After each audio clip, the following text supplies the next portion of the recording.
I wrote something last night that said something to the effect that one of the smartest fellows that I know said to me, you probably buy the CPI print regardless.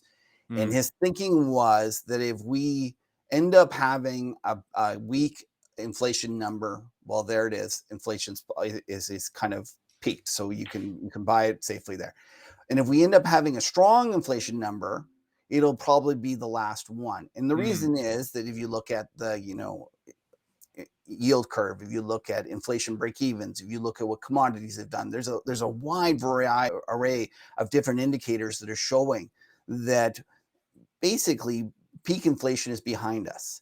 And it was just a function of the market is so scared about the Fed because the Fed has gone in there and has made a mistake in that they waited too long to hike.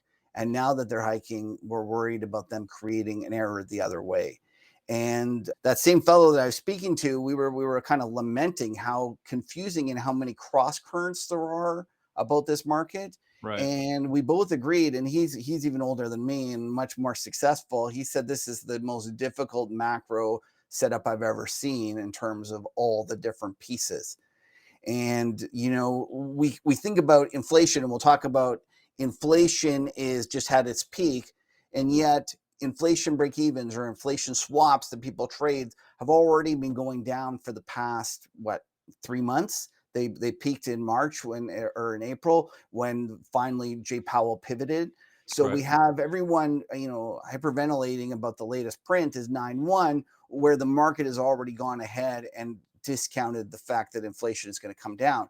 And so it ends up being this kind of delicate dance that you need to do in terms of trying to understand what's in the market, what are they expecting, what's going to happen, and then as the data comes in, how does that affect it? And it's more confusing because there's different parts of it. So yes, today was a terrible number. Like it blew the doors off in terms of inflation.